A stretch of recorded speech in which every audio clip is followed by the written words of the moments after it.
So in the very beginning, the author, Jeffrey Brown, gave us some interesting observation about the Chinese language and the writing system. He said that the Chinese character and the Chinese language are key to understanding the Chinese culture. This is, of course, subject to verification. You can even discuss it later, or you can even pick up this issue as your topic of your mini assignment, or one of the mini assignments you want to write. Okay, and he of course gave us some evidences according to his own observation. So, let me just go over some of his points. The unique organization of the Chinese language form the psychological basis for thinking in Chinese. This is the main thesis of the whole book. Okay, he's trying to argue for this point by giving different kind of examples of different kind of things that he had encountered while he was in China. And he said the organization of the Chinese character is what guides the organization of the other entities as well. So he's trying to spread what he said about the Chinese language and the Chinese writing system to cooking, to medicine, to history and society. So this is like the main thesis of the whole book, okay? And he's trying to show you from the perspective of Chinese cooking, Chinese medicine, as a comparison to the Western medicine, and something about the history and society. Okay, so in the very beginning, he gave us examples. These examples are to support his thesis. So the first one, he cited a study, and this study says, if Aristotle has spoken Chinese, the categories of Aristotelian logic would have been entirely different. What does this statement, what is it trying to say? It's to say that if a person speaks a different language, his ways of thinking will be different. So Aristotle is known for his logic, right? How do you call that? You have a minor premise, you have a major premise, and you have conclusion or whatever, right? The three-step argument. He is famous for that kind of argument. So he said if he doesn't speak, what is Aristotle? What language does he speak? Ancient Greek. Okay. So if he doesn't speak ancient Greek, they are trying to say probably he would think differently. I mean, his theory would come out differently. So people have used this thesis or this statement and come up with a lot of studies, experiments to see if this is correct. And there was a scholar by the name of Alfred Bloom. I have already mentioned this study before. He says Chinese lacking counterfactuals makes the Chinese people impossible, or make people impossible to express in the Chinese language certain thoughts. Mainly, he's talking about the counterfactual, the hypothetical thought. And the counterfactual usually is expressed by if in the English language. And we have discussed this a few weeks ago. We even come up with some Chinese conjunction to indicate the counterfactuals. So it's not that Chinese does not have counterfactuals. It's that Chinese does not use a certain form to express the counterfactual thought, right? Because you could use other things to express counterfactual. Let's see. So Bloom in his study, so he observed that Chinese lack syntactic, semantic, and international cue that would distinctly signal a shift to the counterfactual mode. So Chinese does not have the syntactic form. For example, if he had been here, I would have done something, or rather. So you have that form added to the verb, making different kind of aspects and also kind of tense shift. Chinese don't do that. And does Chinese have international cues? Does English have international cues for counterfactual? If I were a millionaire, I would be the happiest person in the world. Do I have that cue, intonation cue, for English speaker? Do you agree? If I had been there, none of this would have happened. Do I have a special intonation cue? I don't think so. That's why I suggest that when you read this reading for this week, for today's class, try to be critical, okay? Read it with a critical mind, because not necessarily everything he said is correct. Okay. So that is one example. If I had gone to the movie that evening, I could not have had dinner with my mom. So I don't know what is the international cue that he talks about. Okay, and what is a semantic? Semantic comes with a syntactic. So if you don't have the syntactic marking on the surface, probably you don't see that kind of marking on the surface, but that does not mean that you don't have the semantic content to that expression. Okay, so let's change that into Chinese. If that night I go watch, using a past particle, a movie, I then cannot accompany my mom to go eat dinner. Okay, it will say, 如果我那天晚上去看了电影，我就不能跟我妈去吃晚饭. Okay, that was the example. Okay, here, in the Chinese expression of the counterfactual thought, we don't add like this. We don't use this kind of special syntax, had gone and could have had. We just use the same kind of expression as you are talking about an indicative sentence or just a statement. So you don't have anything. However, I have put this word in red. Chinese usually would rely on some special type of like adverbial-like article or adverbials to indicate time or to indicate the mood. So what is claimed about this study later on by a scholar called Au in 1984, because Bloom's study was done in 1981. So in 1984, Au said this. He said pretty specifically that Bloom had misused two crucial Chinese adverbs of contingency that occur in counterfactuals, because that would be the 就 and 才, such that the counterfactual intention of Bloom's assertions was not properly signaled. Okay, I'm sure many of you learn Chinese or even master Chinese. Has these two words presented tremendous difficulty in your learning of Chinese? Okay, I see some people nodding heads. Thank you. The translation here, like I translate 就 and 才 both with then, or 才 is then and only then. This is actually not the best translation, because I don't know what the best translation is. Because the meaning is so subtle. Usually, the meaning only comes when you are using those words in context.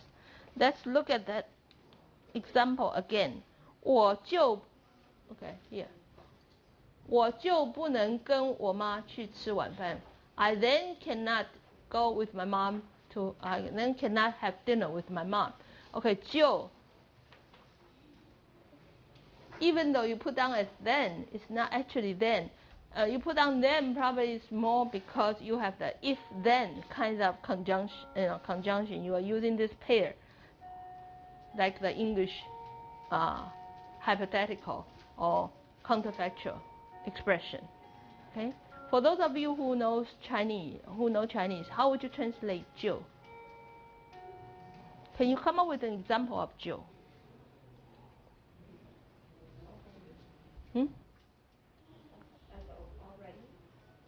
Whatever. Come up with an example. A sentence.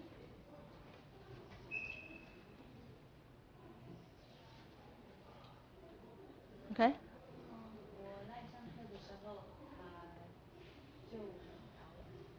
我来上课的时候，他就到了。That's already, right? That's already. That's not then. Okay. Then, so 就 has many different uses. Stefan, you want to say something? I just want to say that I learned it in the first semester, but I still don't know how to use it, because it has, I don't know, every meaning. It's really strange. Thank you. Okay, that's very true. This two, should I call it errors? Or I would just call it particle, because particle is like a waste basket that you can put anything that you don't know how to call it, you can just call it a particle. I think these are two particles that would be two of the most difficult parts in learning Chinese.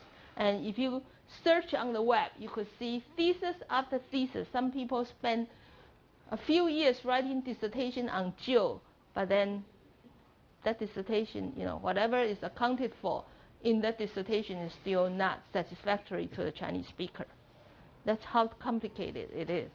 Okay, so just search on the web, just a single clicking, you could find numerous studies on jiu and cai. Some ambitious people may do both together. Some people may just study one for years, but still, we don't have satisfactory account for the two uses.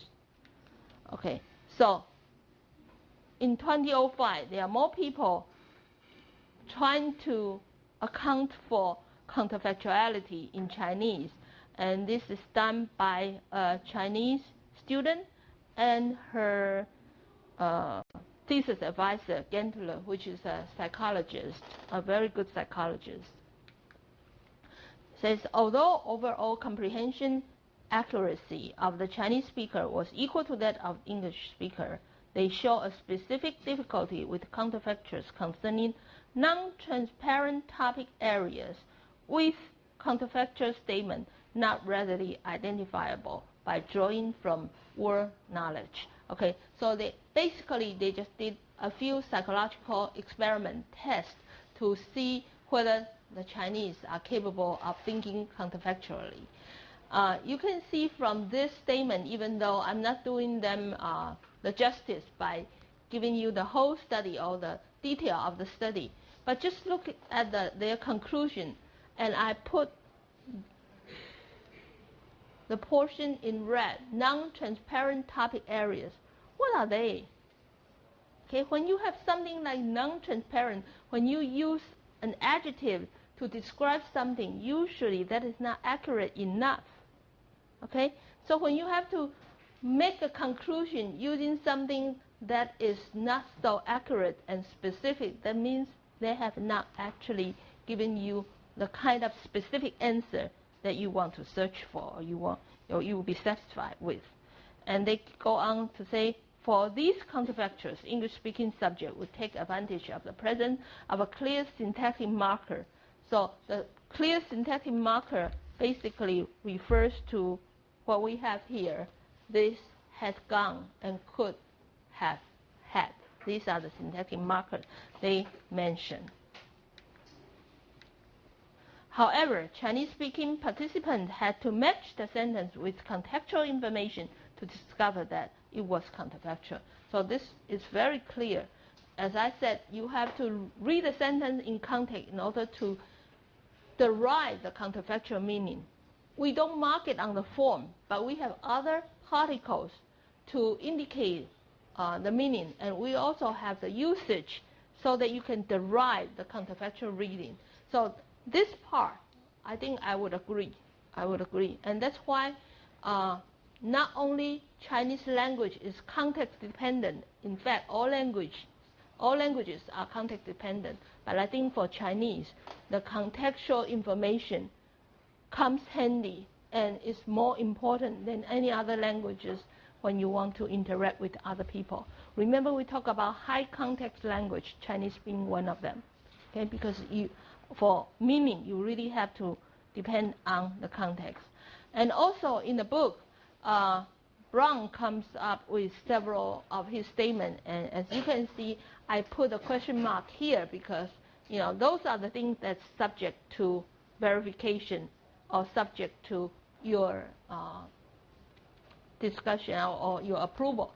For example, he said, Chinese character represent the meaning directly. This is one of the statements taken from the book.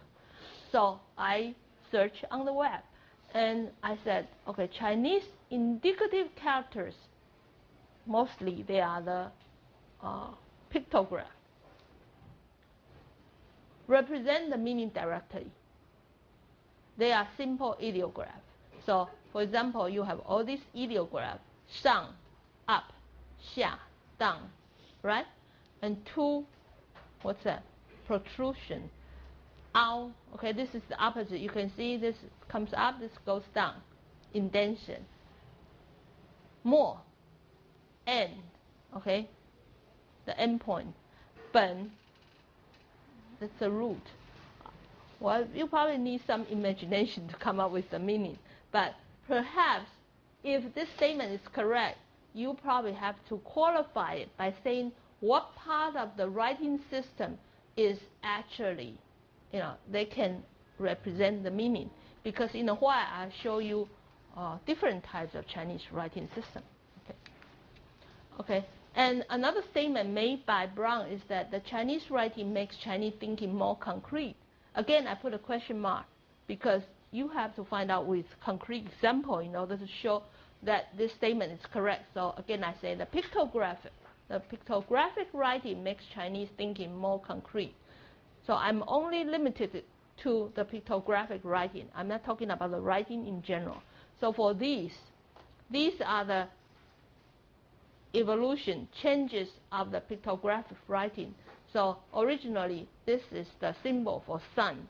But this is too difficult for you to become consistent every time you write it. So you have derivation, you have evolution. And now we write the character for sun this way. Okay? So I think in this part, probably it's quite concrete because you can see the meaning from the shape. It's kind of iconic in a way. And this was originally the ideograph, the pictograph for elephant. Okay, you see the development. Because it's hard for you to write this character consistently every time, right?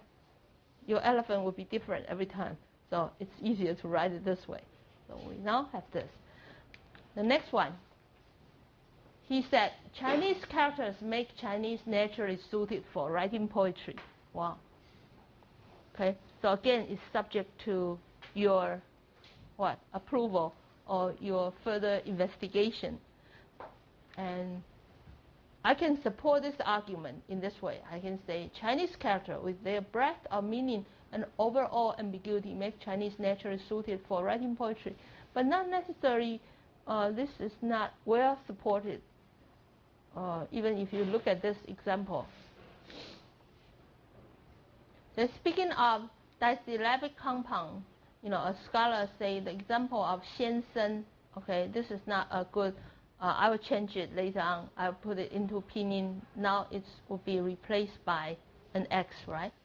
Sir, gentleman. 先生 is sir, gentleman or teacher, with a standard explanation that the combination of 先 meaning first and 生 to be born produce the sense of firstborn, hence senior to be represented. Okay, probably in this way, yeah, you can impose some meaning into the Chinese character, but not all. I'm trying to say this is not, for certain part, if you qualify the expression can be true, but if you don't qualify it, probably you would have to be careful about saying this kind of statement. Okay, so for those of you who don't read Chinese, please bear with me. I'm just trying to give you some information, and I did not translate it. This is simply to say there are 6 kinds of writing system in Chinese. You have something called pictograph, and you have 5 other different types. Some words, they are you are combining 2 radicals together. Some words you are just using alone, like you long, because you don't have the word. So you borrow another word because they share the same sound or whatever.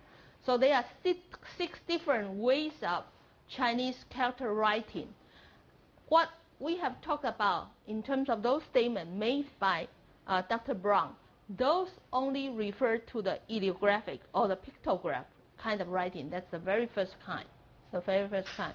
For the other 5, I don't think they are, they can stand to test. I don't think they are correct. Okay. So Another thing about Chinese being context dependent is for the part of speech distinction, which I probably have talked about. For Chinese, there's no inflection, so you don't add ed, or you don't add other kind of inflectional morpheme, or you don't add, I'm sorry, not ed. It's not a derivational kind of language, so you don't have kind versus kindness. You change an adjective into a noun by adding NESS ending to the adjectives, right? And the NESS ending is called a kind of derivational ending. Or by the same token, you can say kind versus kindly. By adding the ly ending or the ly suffix, you are making an adjective into an adverb. But for Chinese, we don't change the part of speech by putting endings or prefix to make it into another linguistic category. So we call it a zero derivation language because the part of speech would depend on how it is used in the sentence instead of the form, just like the counterfactual. And English look for difference between, so this is, Dr. Brown is using this as his argument for English look for difference between things and Chinese look for the connection, okay? And he illustrated from his professional knowledge of the medicine. So he's talking about English look for difference between thing and Chinese look for the connection. I think I would agree with these two statements, but we probably need to come up with example to support the statement. Can you think of anything based on your understanding of the English of the Chinese language that English looks for the difference between things and Chinese look for the connection? How about medicine? Do you have anything to contribute? Anything you would like to add? Have any one of you, do you have the experience of going to a Chinese medicine? Chinese, okay. What? I'm trying to think. A lot of Chinese medicine is about the way the body works, or in theory, it's about restoring the body's balance and harmony. And it depends what theory, whether you're in the 5-star system or the yin yang system. But in the end, the basic idea is that when you're sick, your body is out of sync and certain elements are out of proportion, and the idea is to bring those elements back into proportion. Well, I guess you could argue that with Western medicine, it's more about, oh, there are germs or there's cancer and that needs to get fixed. It's more about isolating a specific problem and curing it as opposed to restoring a full body balance. Wonderful. Okay. Does that have anything to do with the English language? Yeah, I was kind of lost at that point too. Very good. Okay, so you can argue against this. Okay, if you don't think it has anything to do with the language, then argue against him. Right? Actually, yeah, I don't think it has anything to do with the language either. I was just saying the points on the medicine. Like, I feel like that's more of a Western mindset, but I still wouldn't directly connect that to the language, especially when I feel like that's more, don't know how to say this, like that's more based on a philosophical background. Philosophical background, exactly. Yeah, some connection. And it's really, I think it's more a matter of culture producing language than the other way around. Okay, I don't know. So you are anti-Sapir-Whorf hypothesis. Oh, yeah. Okay, you are so you're subject to your own observation and your own belief. However, you have to come up with examples, to support what you think. On the other hand, why is English a language suitable for scientific writing? I don't think that it is over any other language. Okay, but why is scientific writing or academic writing, it seems like it's easier to be done in English because it's more concise? Or do you disagree?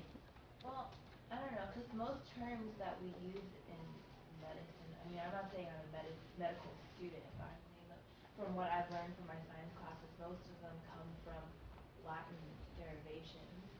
So I think that it's just the problem with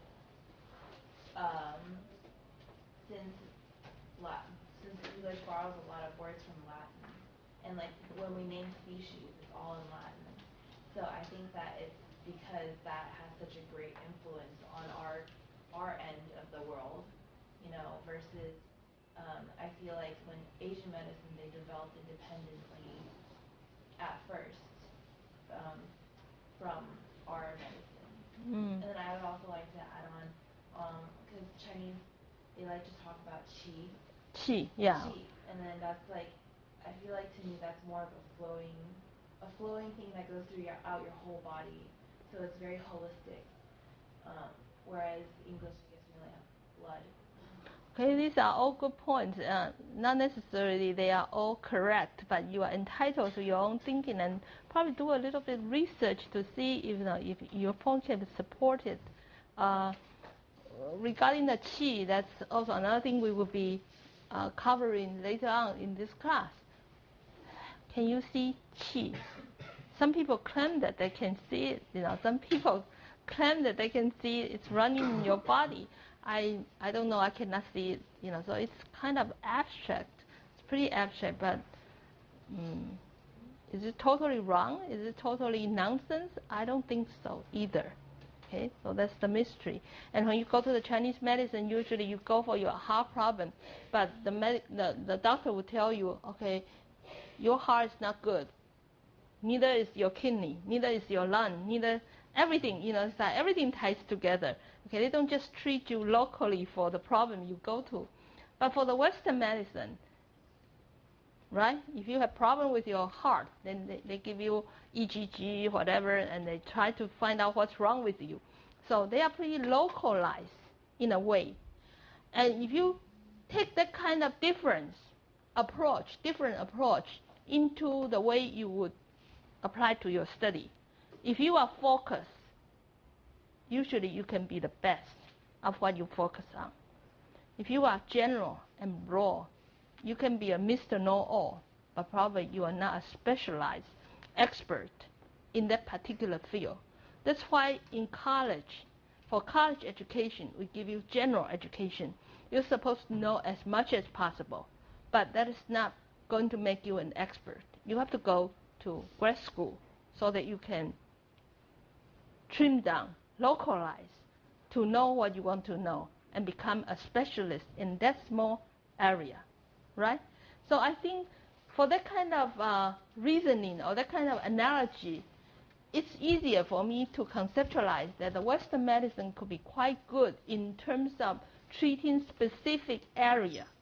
Okay, so if you have lung problem, kidney problem, or probably something that requires treatment locally right away, then a Western medicine could be quite good. But on the other hand, when you treat that particular area, does it make your whole body function normally? That is another question. So, I think being a Chinese, probably I'm lucky in the sense, I will go to different doctors depending on what I need, right? If I need to be treated locally for something urgent, I'll go to the Western medicine. Well, that's my philosophy anyway. Okay, so for this two statements, English looks for the difference between things. Probably it's because they want to focus, they want to localize the problem, and the Chinese look for connection, just like the qi or the balance of your body that Robbie just talked about. Makes sense. Okay, so now let's switch a little bit to this part. Okay, so how many characters? This is let me finish this part before I give you a break. Okay, according to Jeffrey Brown, he said we need 5,000 characters to read a Chinese newspaper. I don't know how many of you agree or how many of you think this is well supported by any experiment or by any study. Is this the same as your common sense? What does your teacher tell you? Your teacher says this, okay. So we look up to see, some people say the 3,000 characters to read a newspaper is a myth, because some people, originally, when I first came across this topic a few years back, some people say 3,000 characters, but that's actually a myth, and they give an explanation. A lot of Chinese words, okay, so pay attention to the difference between words and character. A word is not necessarily equal to one character, that you know, right? Right? Okay. So for example, this, dong, xi, dong meaning east, xi meaning west. Okay, so east plus west does not mean direction. It just means something. Okay, so this is a compound. This is a word, but it's composed of two characters.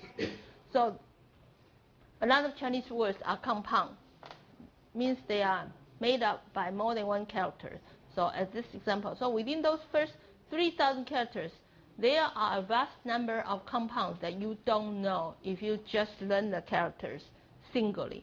So that means even if you have learned dong and you have learned xi, but you have not learned the combination, you don't know how they, what it means by putting the two words for direction together, then you still cannot read. You still cannot make out of what you have read on the newspaper. So probably 5,000, I don't know, it's subject to verification. And so now we just give you an overview of how many characters there are in the Chinese writing system. So this is the first type of writing system that has ever been found. That's the I-WEN, the Oracle. Okay? And in Oracle, that was discovered in the Song dynasty.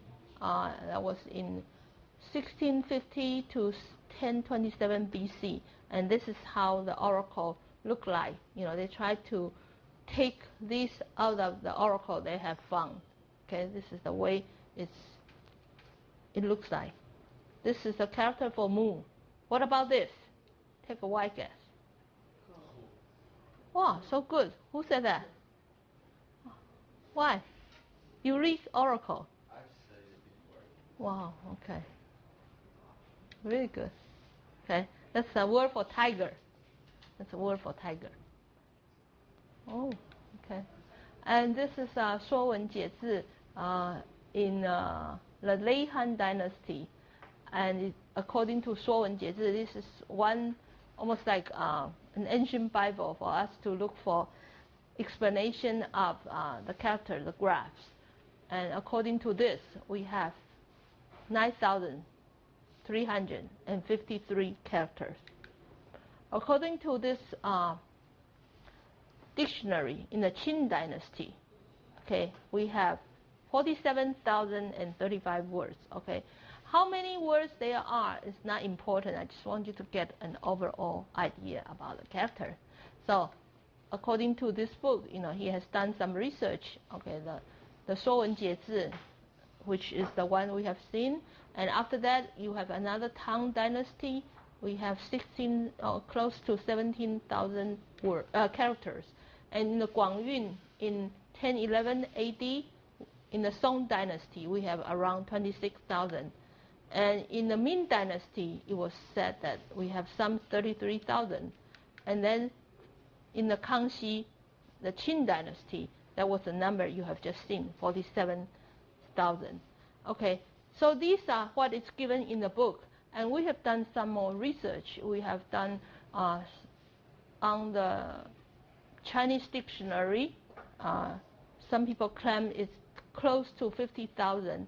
And there's another dictionary in China, close to 55,000. And in China, another dictionary, 85,000. But actually, this is the number I want to give it to you. Actually, they are, what's this? 50 million? Yeah, okay, there are 50 million characters in the Chinese language, but you don't need that many.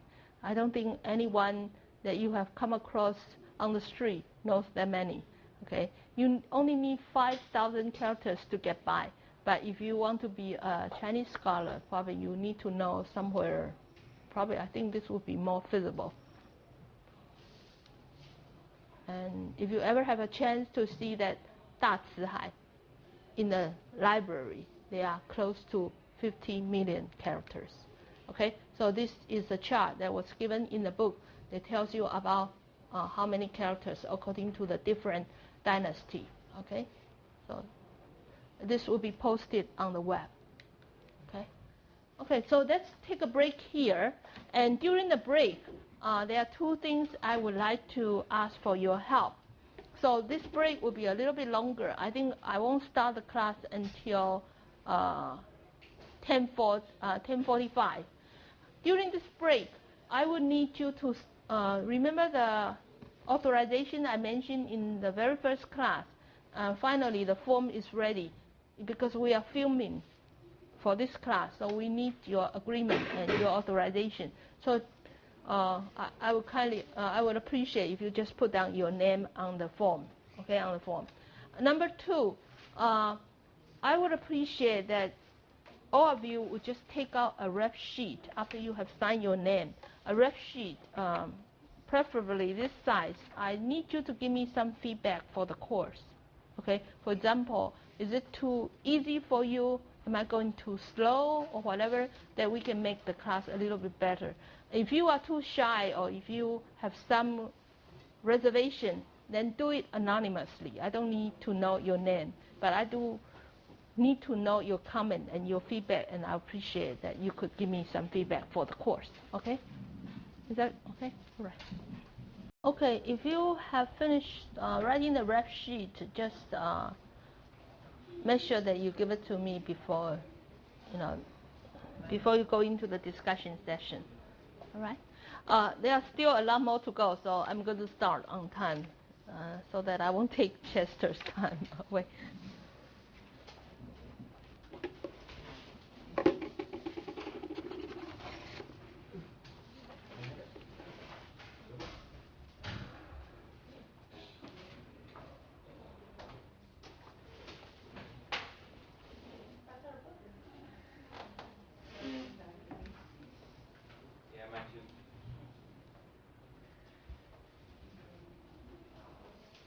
I hate this one. Sounds totally different to me. But speak it this way, close way.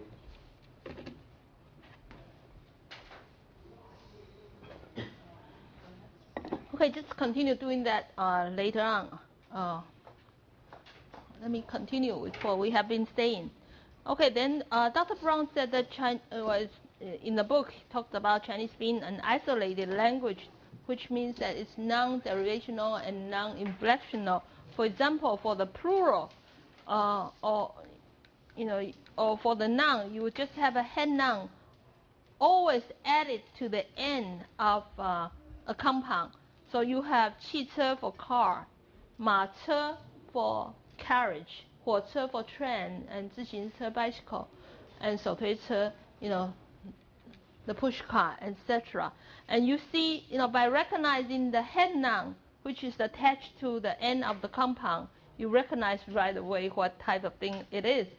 It has its merits, but it also has its drawbacks. We are going to see something in the future, okay?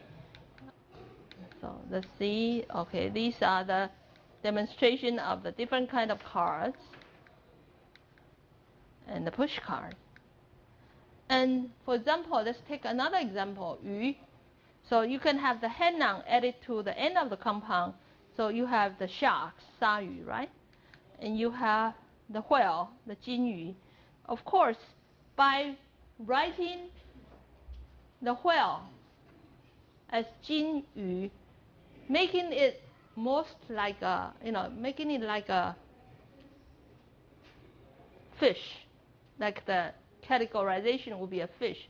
But as you know, a 金鱼 is not a fish. What is it? It's a mammal, right? So now you see the drawback. And you have octopus, which does not look that much like a fish, but, well, okay, but that's 章鱼. And then you have this 鱿鱼. What's 鱿鱼 in English? Squid. I was told that if that's edible, then you call it calamari. Calamari.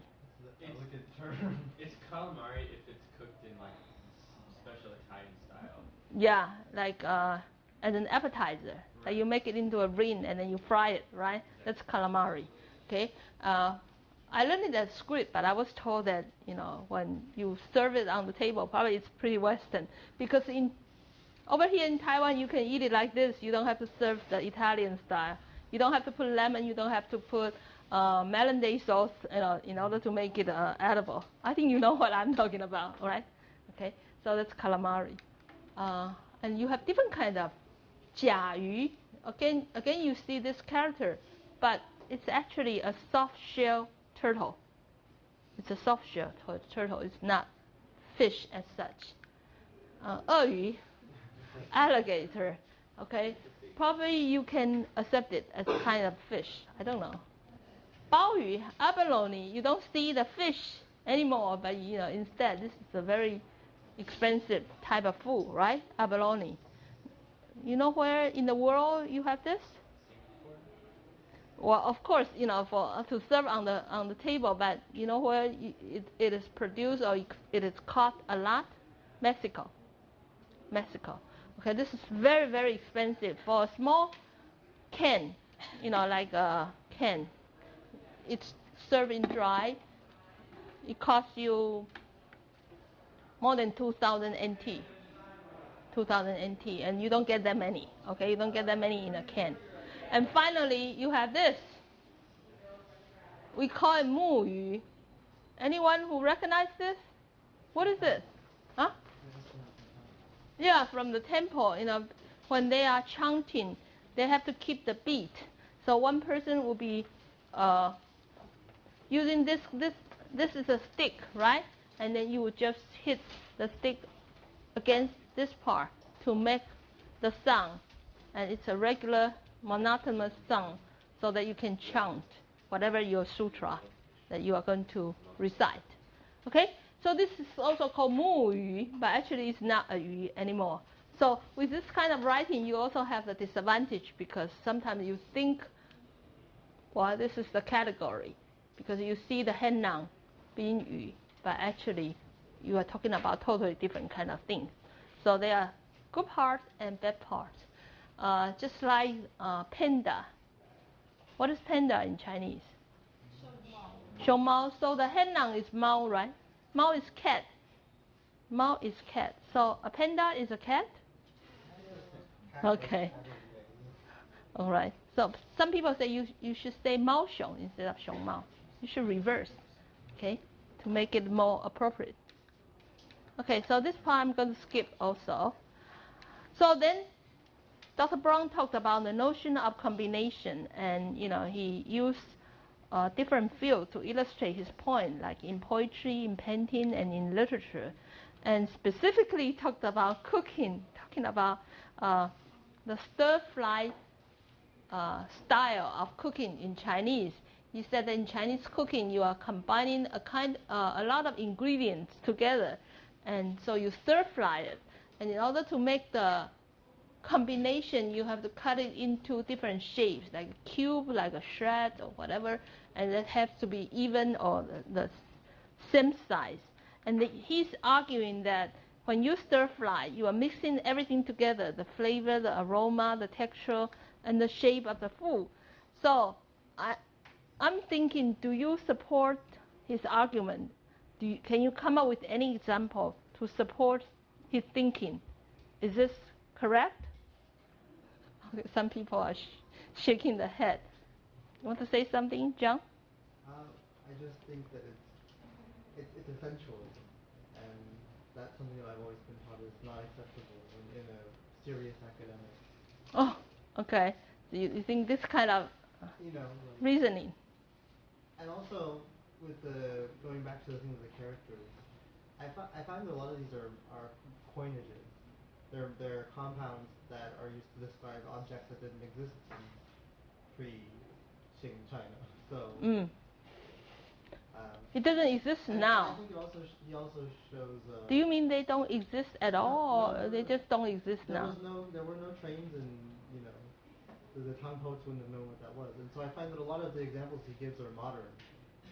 And he also, talks about it's all in the combination of the characters. But I think that he also ignores the fact that initially, in classical Chinese anyway, there's not that much. Oh, that's good. You can write a good critique about this book.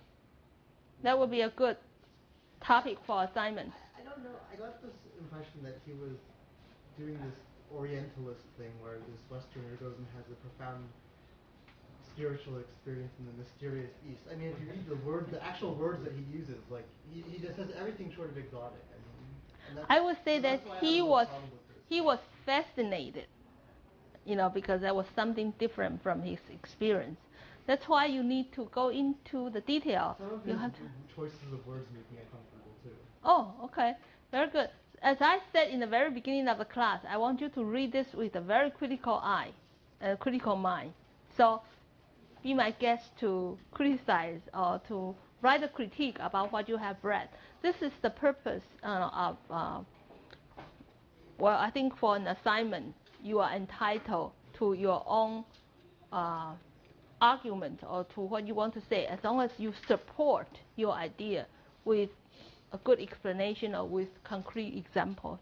I think that is highly welcome and appreciated for the course. Okay, and you talked about the meal served in a family style, so it's like everybody would eat together and you share the dishes, unlike the Western style, each one would have a dish of his own or her own. Okay, so he's using all these kinds of arguments which does not support directly to what is actually said. That's what I would say. Okay, and talk about number of dishes equals to the number of people, whatever, but that's not true. For a Chinese, if you want to take some people out, it's. I don't think you would order 4 dishes just for all 4 people. I think that's not really what we would practice, especially if you want to take people out for lunch or for dinner. And then he talked about the instrument they use in the kitchen. For example, he say the cleaver in the kitchen is used for cutting and for crushing, for many functions. Unlike in the English kitchen or in the American kitchen, that you have different kind of knives for different kind of purpose. And he said we have the Chinese will have a wok for everything, to boil the water, to stir fry, to do anything. I must say that not every family is the same. Okay, so that's probably his perception also. But for me, yeah, a wok for everything would be convenient. What's wrong?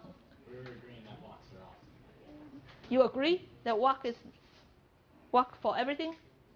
I pick everything in wok. That's because you don't have many utensils, or you think? Okay. But to be honest, I do the same thing. Okay, because it's easy. You can boil noodles, dumplings. You can steam. You can stir fry. And you can make a lot of things. Okay, for the wok. Yeah, that's true. But that's because I'm lazy. Okay. Okay. So then he talks about this art of a combination. Again, you see this henang. For example, this character machine, 机, being added to the end of each noun. And you have cash register for 收银机. You have card reader for 读卡机. And then 机 actually comes from this word, 机器, for machine. And they talk about the word formation in the Chinese language, but of course he did not go into such detail, because if you want to go into the detail of word formation rules, you can check against Y.R. Zhao's 1968 Grammar for Spoken Chinese. He has a good listing of all those different kind of compounds. So in this book, he just mentioned some of the different compounds. For example, you can make a compound by having a hierarchical subordinated relationship like 直 and 生, and you can make a compound by using autonomous words like 大 and 小. 大 means big, 小 means small. By combining big and small, actually it has nothing to do with literal big or literal small. It means size. Okay? And you can make a compound by using 2 synonymous words For example, you have 清楚. Qin and 楚 both means clear. And also, sometimes for a Chinese compound, you can find a grammatical relationship of a subject and a predicate. Okay, like this bin bian. Bin is military, bian is change. And I asked Perlin, my assistant, how would you translate this into English? Can anyone help us with the English translation? This means, according to Perlin, this is like a betrayal when one goes into the military. Betrayal by the girlfriend when one goes into the military training for service. Used to be 2 years, now it's down to 11 months. For every male in Taiwan, you have to serve 11 months in the army as part of your obligation as a citizen. So during that 11 months or before it's longer, your girlfriend sometimes would just run away with another person. So we call it a bin bian, you know, bin means, okay? How would you translate it? Do we have a word for that? Okay. That's that. And yesterday I was just, it was on the news. I think it was yesterday or the day before yesterday. Some people, if you are lucky, you serve your military service inside the Taiwan island. If you're not lucky enough, or are lucky or not, that's my definition. You might have to serve your military service away from our home island. So you go to Jinmen or Mazu, other islands, and then it would make it very difficult for you to come back. So you have to be there maybe every 3 months. You will be released for, I don't know, 3 days or 7 days, whatever, and then you can come back. So now they are making, you know, almost like a joke in the news. They said, when you are told that you have to serve your military service not on this island, but you have to go to another island, they ask you to memorize, to learn to sing a song, and the title of the song is, the Chinese word is 分手快乐. So you should be happy when you say goodbye to your girlfriend. So they ask you to memorize the song, you know, to give you enough mental, psychological support. So if this bin bian happens, you will still be happy. Okay? So, what? Sorry, actually has another meaning, being revolted by soldiers. Oh, okay. We had never thought about that. Okay. Oh, okay. Revolted by soldiers. Okay, good. Okay, so it has never even come across my mind. That's why subject and predicate. Okay. But then bin bian is just a noun. It's yeah. Okay. So the soldiers revolt against the general or revolt against the leaders. Okay, that's another. Good. Thank you, Chester. Okay, then you also have the verb-object combination. So you have the verb 保 and the object 险. This simply means insurance. Insurance. 保 is to protect. 险 is risk. To protect you from the risk. That is the concept of insurance. You have the prefix and the suffixes. For example, the prefix is this 贵. So instead of asking other people what's your surname, what's your name, you say 贵, meaning noble. Noble. What's your noble name? In other words, you are just asking people's name. Okay? So the nobleness, I don't think it's there anymore because you just keep on using that as a term. So I think that sense is now bleached. And also you have the suffix 者. 者 means person. So 做 means to write or to do. The person that does something or the person that writes something. So that's the author. So here you have the prefix and here you have the suffix. You have the reduplication to make into a compound. This you all know. To say thanks, you are reduplicating the character 谢, right? 谢谢. Okay, so you have different kind of word formation, and this is the book that I mentioned, Grammar of Spoken Chinese, okay, by almost like the Chinese Chomsky I mentioned one time. Okay, and they just talk about the subordinative as being a hierarchical kind of relationship. So this is similar to what we have talked about the Western society. According to the author, you are looking for something that's unique and different. But for the Chinese, individualistic is not encouraged. What is important is the family that usually comes collective, and people play prescribed role passed down from generation to generation. I think I do agree with him in this in this point. For some people would jokingly say that marriage for the Chinese people is not just between two persons, it's between two families, because you don't just marry that person and you ignore the rest of the family.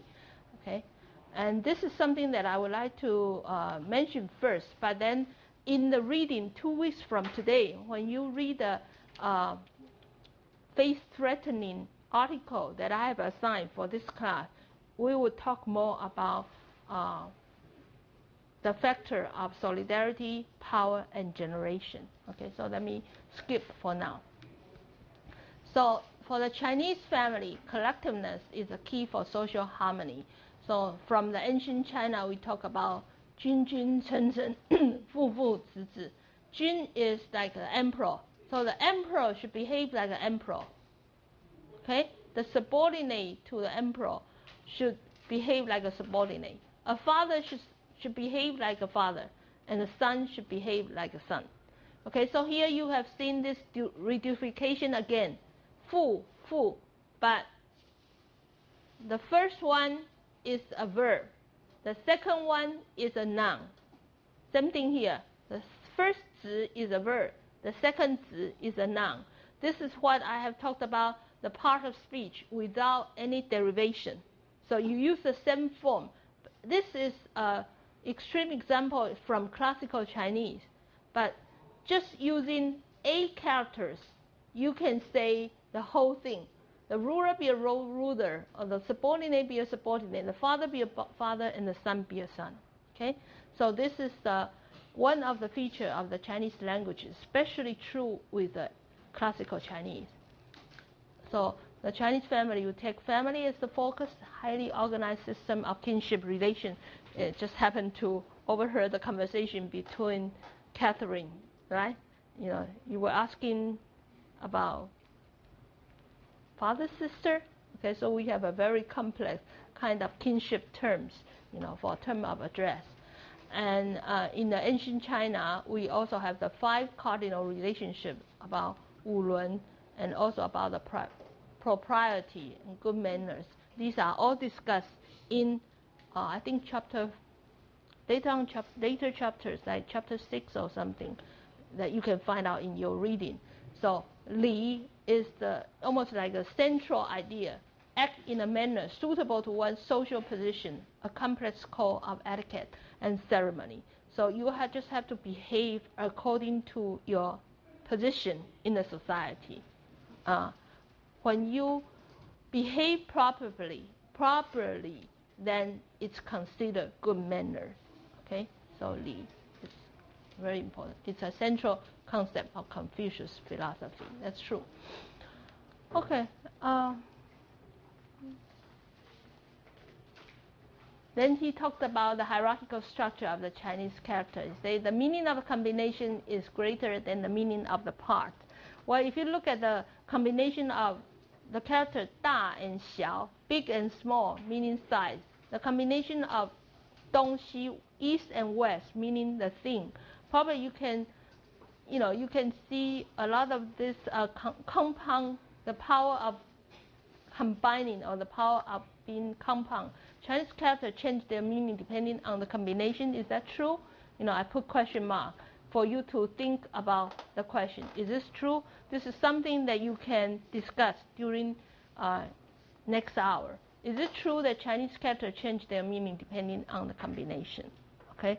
If your answer is positive, then give us example. If your answer is negative, then also you can think of some example if you know the Chinese language. Okay, so this correlative thinking of yin-yang, which you have mentioned, also mentioned in the reading, is a unique organization of Chinese medical thought, according to Dr. Brown. And he comes up with two theories. He said the yin-yang, the yin is actually the dark side, the cold side, and the wet side, and yang is everything that is opposite to the yin. And it has, there's a competition, a subtle competition between the consuming and the increasing mutual transformation. So this is a symbol that you usually would come across when they talk about yin-yang. So you see the dark and the bright, usually symbolized by the black and the white. Okay. And this correlative thinking is also reflected in the theory of the 5 basic elements, which Bobby has just briefly mentioned. Network describing the interrelationship among various qualities of the universe. And they talk about the overarching categories of nature, and also like 5 elements, 5 colors. So what are the 5 colors, and what are the 5 colors associated with? For example, the green is associated with the wood, and red to fire. And in Chinese, if you know, that's 金木水火土, the 5 elements. So the 5 flavors also, and how are these what is the generation between these 5 things? For example, the wood would generate the fire the earth the metal the water. So everything is like this generation theory involved. And whatever generation or whatever that is involved, you have to come to a balance point in order to keep everything in harmony. So this is the 5 elements that Dr. Brown talked about, and this is actually the basic Chinese philosophy, the central to Chinese philosophy. Even for the Chinese medicine, it's the same thing. You have to keep a balance of these 5 elements. But then the second one is the qi that one of you mentioned, right? Okay, so qi is translated as energy or life force, but actually these are just some equivalent that you think is closest to this concept. Actually, qi is more complicated than what this translation implies. Okay, so this is a central concept in Chinese medicine, which is what we have just mentioned. It's the bodily essence whose proper transformation is required for good health. And usually a disease is seen as a deficiency or excess in a normal balance of qi. So like your qi is going to the wrong place, that is going to make you uncomfortable or make you sick. That's why you must have heard about this qigong. That's a physical activity to manipulate the flow and function of qi. How many of you practice qigong?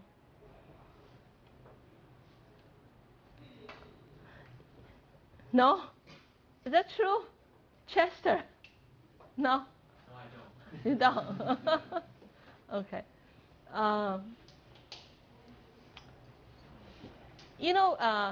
PE, physical education, is required for any college student in Taiwan. Is it true in the States? No, right? But in Taiwan, yes, it's required. And when I was a college student, we were required to take 2 years of PE, and which was killing me because I hate those kind of classes. So my teachers not suggested, because if you don't take the PE class, you can take Qigong instead. So I was made to practice Qigong for 2 years at 7 o'clock once every week. And from the way I said it, I didn't learn it, right? Okay. But I regret it. I should have learned it better. I don't think they give this kind of option anymore, right? Bill, do we have Qigong class? No, no more. So I was lucky. At my time, I was made to take these Qigong classes in the morning. Okay. And for the Chinese medicine, they talk about the 5 storage facility, 5脏, So these are the 5 storage facilities: your heart, your lung, your spleen, your liver, your kidney. That's what I talk about when you go to a Chinese medical doctor. You said, I have a problem with my heart, and the doctor will say, okay, your liver is not good, your kidney is not good, everything is not good, okay? So then you become very scared. Okay. Because they are all connected, interconnected. And this manufacture and store the bodily essence, the qi, the blood, and the bodily fluid. And then you have the 六腑. That's why you have the expression 五脏六腑. The 六腑 actually means 6 grand collection centers. And what are these 6? You have the gallbladders, the stomach, large intestine, small intestine, urinary bladder, and this triple burner. Okay? So this is the Chinese concept of the medicine. And they think if you experience any discomfort in your body, it's because you have an imbalance of qi, and the imbalance is functioning in all this kind of storage facility or these collection centers. Okay. So I think in spite of the fact that you might disagree with most of the things that's being said, probably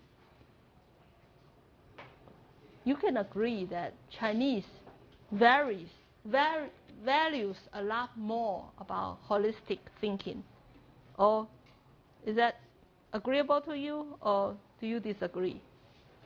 So like Chinese would like to think about things more holistically,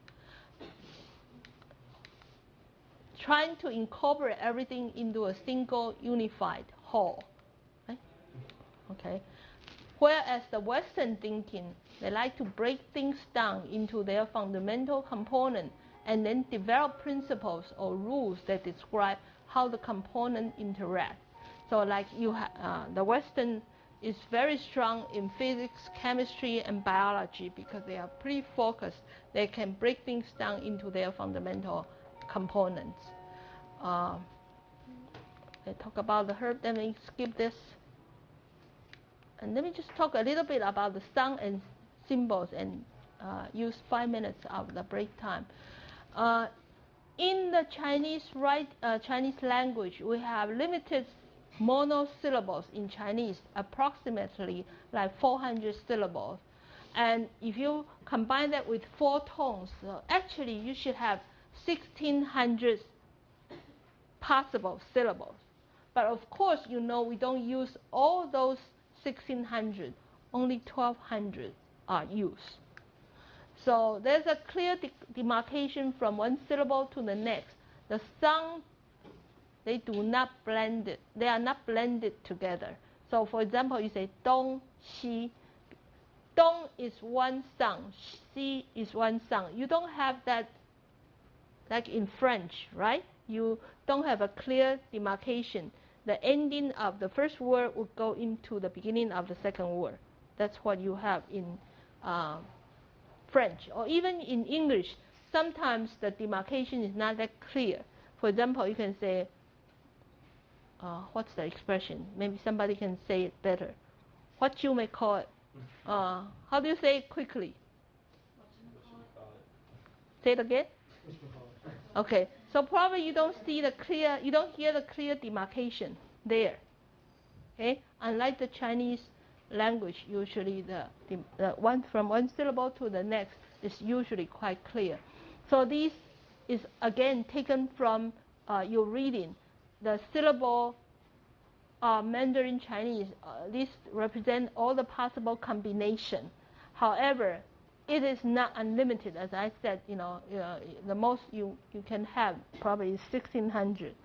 Unlike the English language, which is alphabetical, you have 26 letters, and you can have all kinds of combination. I'm not good with my probability in math. It's never good. So I don't know how many combinations you can have out of 26 characters. You can have as few as one character, and as many as how many? I just wanted to say that in German there are 10,000 syllables. That's what I've heard. 10,000. 10,000. Oh, okay. So syllable. Yes, syllables. I'm talking about words. Words, because you're using alphabets, right? You have 26 alphabets. Yeah, but you have more words than 1,300. Wow, okay. All right. So I'm just saying that with the alphabet, actually you can come up with more than, I'm sure you can come up with more than, I don't know, 500, what's the number we said? 50 million. But of course you don't have 50 million words in English. And that's because Chinese compensate this limited number of syllables by having a lot of words that's homophone, right? Homophone. So you have many homophones. For example, according to one dictionary, for the pronunciation of li, fourth tone, you can come up with 51 words, but this is not all. Actually, if you look up another dictionary with more words, I think the number was 91 or 92.